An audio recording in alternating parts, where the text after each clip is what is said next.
Historia fupi ya marehemu Mwalimu Eusebius Kapongwa Nguruchuma. Kuzaliwa. Marehemu Eusebius Kapongwa Nguruchuma alizaliwa tarehe 1 mwezi wa 8 mwaka 1930 katika kijiji cha Kilovya, kata ya Inyonga, wilaya ya Mlele, mkoani Katavi. Sakramenti ya ubatizo. Marehemu alipata sakramenti ya ubatizo katika kanisa Katoliki parokia ya Inyonga mwaka 1930. Komunio.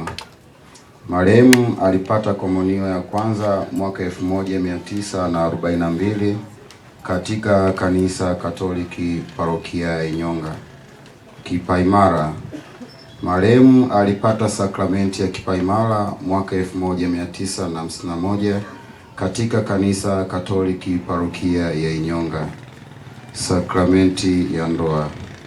Mwaka 1958 marehemu Eusebius Kapongwa Nguruchuma alifunga ndoa takatifu na Bi Paulina Tadeo katika kanisa Katoliki parokia ya Inyonga. Bi Paulina Tadeo kwa sasa ni marehemu. Baada ya Bi Paulina Tadeo kufariki, marehemu alifunga ndoa na Bi Salvatoria Kachila. Elimu.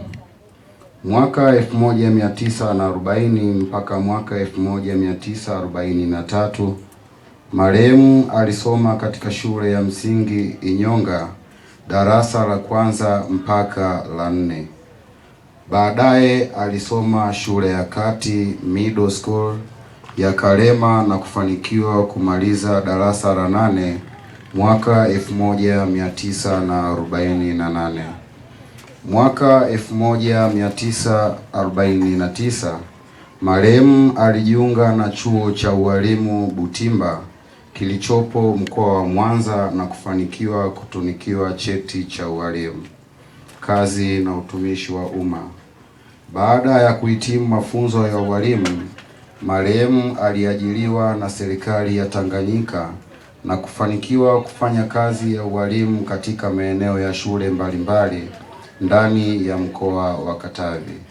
Pamoja na kazi ya ualimu, marehemu alihudumu pia katika nafasi mbalimbali ikiwa pamoja na mratibu elimu tarafa, mratibu upimaji elimu wilaya ya Mpanda, kaimu katibu tarafa za Kashaulili na Kabungu kwa nyakati tofauti.